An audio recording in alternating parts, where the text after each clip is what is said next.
This year's President's Award recipient and our guest of honor tonight is a global climate statesman. He had a distinguished career in the US Congress, as the Secretary of State for President Obama, and the Special Presidential Envoy for Climate Change for President Biden. He's been instrumental in every moment of climate diplomacy in recent years, and most famously was responsible for brokering the 2015 Paris Climate Accord, a rare moment of global unity. He did this through extensive engagement with China and other developing nations ahead of the Paris meeting. He also, in COP28, encouraged the world to commit to transition away from fossil fuels. He has also worked to help developing nations face climate challenges through mobilizing climate finance. He's a figure with great conviction, tremendous effectiveness, and we're honored for him to join us today to receive this award and also to be nominated as an honorary fellow of the Energy Institute. So, ladies and gentlemen, Secretary John Kerry.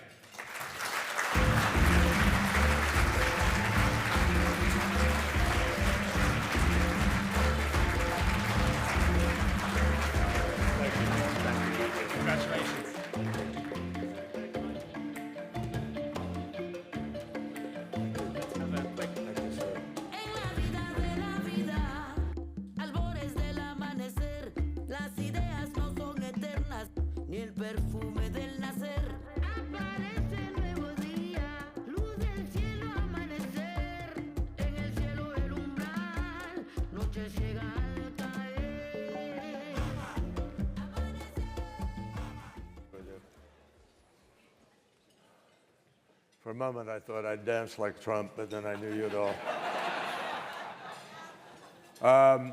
Andy, thank you very, very much, and all of you. I'm genuinely very, very honored to receive an award, and I'm very grateful to all of you because everybody in here is an extraordinary champion for dealing with this crisis we face and for this extraordinary transition that must take place. I'm just going to take a couple of minutes here. I understand Greg Jackson and I are going to engage in something of a conversation here, but I just want to share a couple of quick thoughts with you about sort of where we are. First of all, I'm thrilled to be in London, mostly because I'm thrilled not to be in Washington. And I really want to just share with you the best news of all, that Keir Starmer finished his meeting with President Trump, and they both held a press conference, and there are no plans to make the UK the 51st state of the United States. So feel comfortable, rest assured.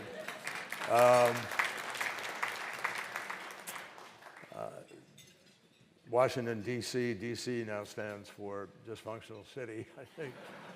But I'm not going to wax on and on about the craziness of where we find ourselves. I do want to say this. I became involved 30-plus years ago when Jim Hansen, a NASA scientist, first testified to us in the U.S. Senate that there's this thing called global warming then. It's changed. It's now climate crisis. But we listened. An extraordinarily hot day in June outdoors. The air conditioning wasn't working, so it was re-emphasized to all of us about how critical it was. And we were told, it's happening, folks. This thing is here, and if you all don't deal with it, we're going to face an extraordinary confrontation with catastrophic outcomes across the planet. In 1992, we all went to Rio. 97, I was in Kyoto, and many COPs in between. The failure of Copenhagen, which led ultimately to Paris, where I wound up in a position to actually do something about it. President Obama asked me to be his Secretary of State in the second term, and I led the negotiations for the United States in Paris when finally, for the first time, we sort of all agreed to at least do something, each nation choosing what it was that it was willing to do. And then we went to Glasgow, and I congratulate UK for its leadership at Glasgow, and Alok Sharma, my good friend, and the great efforts where we did come out with a strong outcome, and then Sharm el-Sheikh, and finally, Dubai. And at Dubai, we got almost 200 nations in the hardest diplomacy of all to agree, where one nation can just walk out, to agree that we had to transition away from fossil fuel, transition being a key word, and we had to do so in order to achieve net zero by 2050, according to the science, which is code for trying to hold on to the 1.5 degrees limit. And finally, and not unimportantly, we had agreed to accelerate in this decade. Well, we're not. Emissions are up, certainly mostly in the developed world. We have 48 sub-Saharan African states that equal about 0.55% of all the emissions of the world, and 23 nations or so that equal more than 80% of all the emissions of the world. So it could not be more clear to us as human beings where the action has to be, where we have to put the focus, what we have to do to win this battle. I believe we can win it, but not on the course that we are today.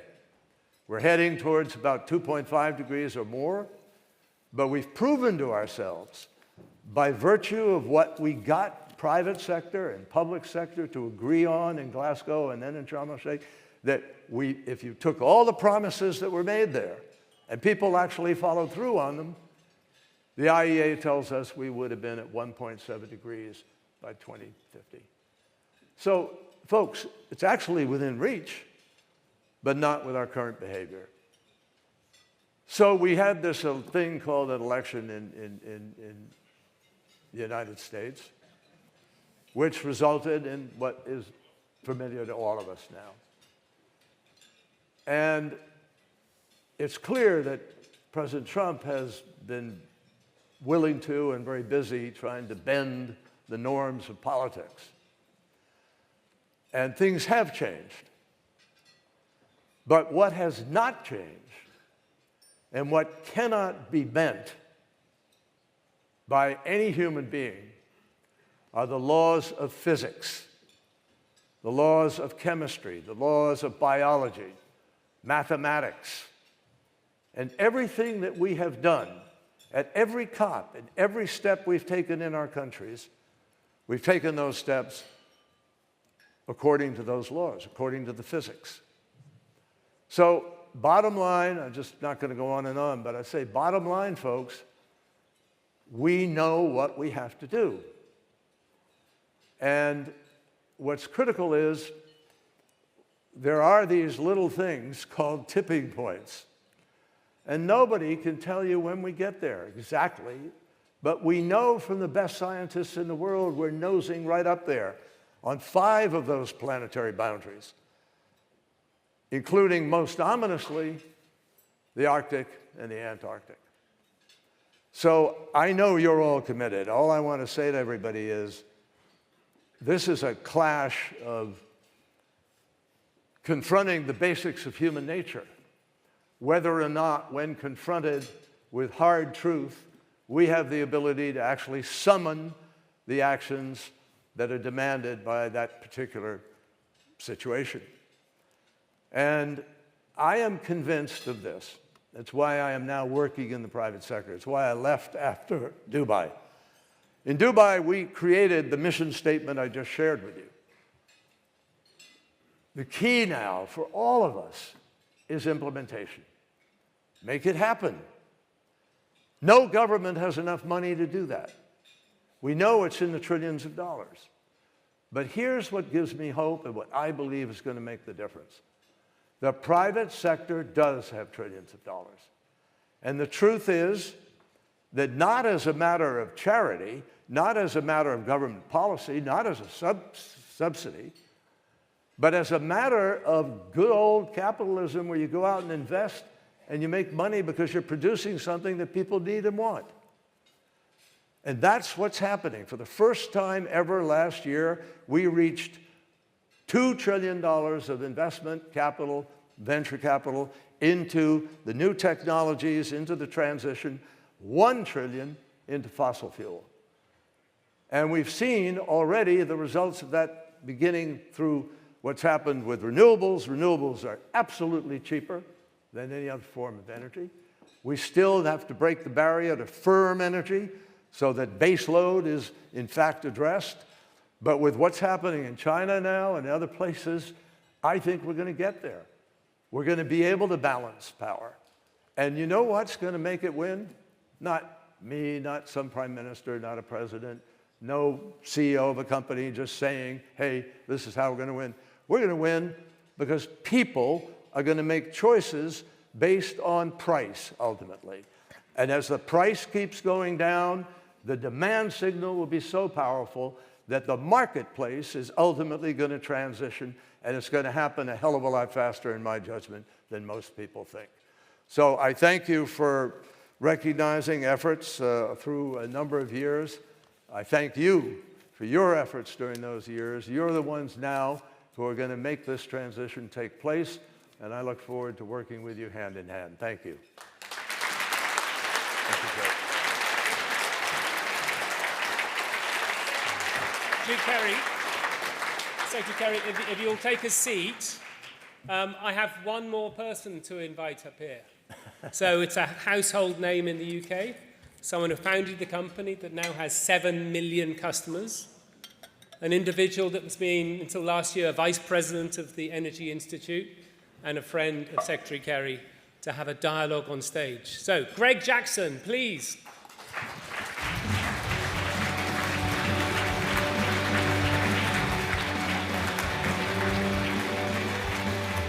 That was great. Thank you. Cheers. Well, like any recovering politician... Greg's tuxedo is on the way, and he may get up. It's genuinely true. I've actually got a dinner jacket on the way in an Uber, but because everything's running ahead of schedule, unfortunately, the Uber driver looks much smarter than me. Anyway, like any recovering politician, you've just covered pretty much every point I was going to ask you in your tour de force just now. But there were one or two things you didn't cover, and I think it's a great honour to be able to talk to you about these. I asked a few people in advance what they would most like to hear from you. And the number one thing was actually one that you don't talk about much at all. As a great statesman, you don't talk about yourself. But actually, I think for many people who look at their own careers, their own lives, and the people around them, and then really look up to someone like you, well, you, what did motivate you to devote so much of your career, in fact, your entire life, to public service, particularly within that climate, and continue to do so? Wow, that's a big question. It goes back to my family, to my mother and father. My father was a diplomat. My mother was an extraordinary activist. She actually grew up in Kent, Surrey, and was born in Paris right before the war, a number of years before the war. And I was 4 years old when I was accompanying my mother back to see their old home that had been used by the Nazis and bombed and burned when they left afterwards. And I saw the beaches of Omaha and Normandy when I was 4 years old, 4.5 years old. I actually had memories of war from that. As a kid, played in some bunkers and so forth. So I learned about war and peace. My dad was the legal advisor of the High Commissioner of Germany, and I was in Berlin in the 1950s, experiencing post-war divided city, British sector, French sector, US sector, Russian, and Soviet Union. So that put into me a real feeling, strong feelings about the consequences of war. When I first ran for the Senate, I was one of the leaders of the Nuclear Freeze Initiative, and I was working on peace in El Salvador and trying to expose what was happening with the Contras, which we ultimately were able to do. So we created accountability, and my life has been sort of an ongoing process like that. I was a prosecutor for 5 years, took on organized crime, and have always had a public sense of duty. I served in the Navy for 4 years, fought in Vietnam, came back and opposed the war, led the veterans against the war, because just sense of duty, I think, more than anything. So, sadly, if people want to emulate you, they've got to go back and... No, they don't have to do anything. God forbid. I'm just conscious of... No, every generation will have its own need, and public citizenship is always needed. And we just don't have enough citizens in the world who are performing the great function of one of the most important words in the English language, citizen. And we have a lot of cowards around today who are running for cover, ignoring the truth, simply trying to avoid the line of fire. And you know what I'm talking about, I think. The polarization we have in our own country, my country, is dangerous, and more, this is therefore, much more dangerous moment than any of us would have anticipated at this point in time. Speaking of kind of your own country, but indeed really often on a global level at the moment, how do you kind of rate the, simultaneously we have wildfires destroying many homes in a great American city that no one would imagine. My kids are actually refugees of the Palisades fire. And at the same time, we have a backlash in some countries against climate policies. How do you kind of read that situation? Well, I think we have to, all of us, look, you're all communicating on this constantly, but we haven't been communicating as effectively, I think, as we should. People are not going to, people will kind of be pushed away from engaging if all they hear is the doomsday prophecies and the downsides of what is happening with respect to the planet. There is good news. There are things that are happening that get us there. I am absolutely 100% convinced we will get to a low-carbon, no-carbon economy around the world. We will get there. The only question is, will we get there in time to avoid the worst consequences of the crisis? That's what the IPCC warned us of. They didn't say it's gone or the whole planet's going to die. And by the way, they said the worst consequences. That means that we know what happens at 2 degrees and below is going to be consequential. We're already seeing it. 90% of the heating of the planet goes into the ocean. And the ocean is already seeing its chemistry hugely transformed for the negative. Greater acidification, dying corals, so forth, bleaching. 500 dead spots or more around the planet in which nothing grows in the ocean because of over excessive nitrate, lack of oxygen, so forth and so on. All of which happens to be science. Now, in the Age of Enlightenment, we actually, I hate to go back that far, but with the great earthquake of Portugal in Lisbon, when about 40 to 50,000 people were wiped out because of a tsunami that came from an earthquake in the mid-Atlantic, there was a huge debate throughout Europe, which involved Voltaire and Jean-Jacques Rousseau and so forth, all debating whether what happened believe it or not, what happened in Portugal was the consequence of a vengeful God who was seeking to punish people for their sins, or was it some natural kind of thing that happened on the earth? Well, they settled for science. That's why it was called the Age of Enlightenment, the Age of Reason. We seem to have stepped backwards, folks. We've got new flat earthists in the world, and people who want to avoid any of the realities of what the science is telling us. So we have to fight for truth at a time that the truth is harder to ascertain and to promulgate than at any time in our recent history. And that's because of social media. It's because of people who willfully distort and lie. and it's because of the absence of the same referees that we used to have who could adjudicate the sort of truth. So just conscious, two things. First of all, you did say you needed to be hopeful, and we were just heading down a less hopeful route there. But you were very hopeful in your speech. Yeah. And an interesting thing I'm very conscious of is this room is, I don't know, 50% of people working in things like renewables and 50% working in things like oil and gas. Yeah. Now, frankly, I think my company is apparently a clean energy company, but we're the second biggest seller of gas in the UK. Our biggest trading partner is Shell. You've also found ways to work with the oil and gas industry simultaneously with the message you're sharing. Tell me how you do that, because I think so many people in our sector kind of have to think about this. Well, first of all, due disclosure, I'm now an executive co-chair of a fund called Galvanize with Tom Steyer, who started a fund years ago called Farallon, and who worked originally at Goldman Sachs and then worked at Hillman Friedman in California, enormously successful, and Katie Hall, who started a wealth management company, and she sold it recently for with $45 billion of assets under management. So I think we're a good team. We bring public sector, private sector, great experience, and we have had the intelligence to have previously invested in something called Octopus. I mean, I was going to get onto that, but other things.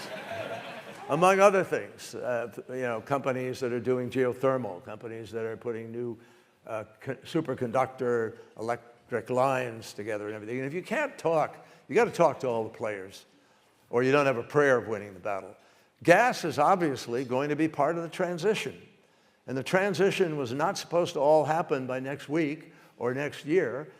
Part of it happens by 2030. And then onwards, we march to the road that requires much steeper reductions heading towards 2050. So, what I see happening, I mean, I negotiated with China for the last 10 years, and I would originally beat up on them for what they were doing with a 2070, 2060 date for, just peaking, let alone reducing. And I used to talk to them about the danger of what they were going to be presenting to the planet as the 30% of all the emissions. Well, at first, it was President Xi has made his decision. We won't do anything. We can't change anything. Ultimately, I went there in the very early days of COVID. We flew in a charter plane because planes weren't flying in. We got out around midnight. We're surrounded by spotlights and 30 guys in moon suits who wouldn't go near us, and they separated us in a bus, and we went into a separate room, house where for the next 5 days we negotiated with the Chinese, meeting only in a 20-foot table where you couldn't, spread your germs on anybody else, et cetera. But we fought and fought about this. Ultimately, China decided, I think, they never said this to me, but today, China has manufactured and deployed more renewables than all of the rest of the world put together. That's where China is now. The problem is not going to be China at this point, the rate they're going. The problem is going to be other countries that aren't following, and mine is right now among them. But here's part of what also gives me hope about this, and I really am optimistic. When President Trump came in the first session, Trump 1.0, he pulled out of Paris. We started a movement the next day. Governor Cuomo of New York, Governor Newsom of California, myself, others, we stood up, did a press conference, and we announced a new movement in America called We're Still In. And I'm proud to say that because over 1,000 mayors joined that movement, the mayors of the largest cities in America. And even while Donald Trump was president, during his presidency, 75% of new electricity in the United States of America was renewable. And in fact, we had 37 governors who were living under renewable portfolio laws, and those laws required deployment of renewable, and so they hewed to the law. And the result was that today, 90% of the new electricity in the United States is coming from renewable, 78% of that from solar. So I'm absolutely convinced that people understand the other side of this journey. We just don't have enough of our population yet invested in that, partly because of the polarization, partly because people have just not been thinking about how to frame this argument. I think there are two pivotal arguments we need to be making far more frequently with greater clarity, and first is the economics. I didn't join Galvanize as an eleemosynary enterprise. We're going to make money, and we're going to prove to the marketplace that if you invest thoughtfully in this, there's private equity returns that can be achieved. There's pension fund level annuity returns that will be achieved. And we're going to win this because ultimately the marketplace has made its decision. And that decision is one that one president, one person, no matter how they want to reach beyond the norms, they can't undo what the marketplace is doing. If you're the CEO of Ford, General Motors, Mercedes, Porsche, whatever, having invested billions of dollars to retool your plants to build EVs, you're not going to suddenly, oh my God, Trump's president, let's go back and make internal combustion engine cars. That's not going to happen. And when you look at the $2 trillion that was invested, that will be more in these next few years. Now, when I talk to somebody, and I hope I'm not burning him by saying this, but I call a Larry Fink at BlackRock and I say, Larry, why are you stepping back a little? What's going on here? Well, we're not stepping back. We're just going to not be as public. We're going to meet our goals. We're going to keep the investments that we're doing. That's what I've heard from every executive that I've talked to, and I've talked to a bunch of them, that they don't want to be in the line of fire for the political squabble, but they're prepared to make the transition. So as I look at where we can go here, I believe that some of these new technologies are just extraordinary. I happen to be, I was senator for 28 years for the home of Commonwealth Fusion. And I talked to Bill Gates the other day, and Bill was more energetic and motivated, energized about fusion, even though he's building a fission plant himself. And I think fusion is obviously one of those things that could be just the game changer. But before that, I suspect these new batteries the Chinese are working on at a commercial level of deployment are going to be able to provide firm energy from wind and solar. You get firm energy from wind and solar, game over. Well, just on this stage yesterday, Mohammed Al-Ramhi, the CEO of Mazda, was precisely talking about the work, well, in fact, they're delivering it. It was quite incredible. So I'm conscious we're literally, in fact, the screen says time is up in capital letters with an exclamation mark. There's just one other thing, right? Because I can see everyone is utterly rapt to be hearing from a statesman who has literally able to go, and then I flew to see the president of China, and then I phoned up Larry Fink, and like everyone here is. Can I also say a phenomenal thing about that little modest investment you made in our company was the incredible experience of getting to know you a little better.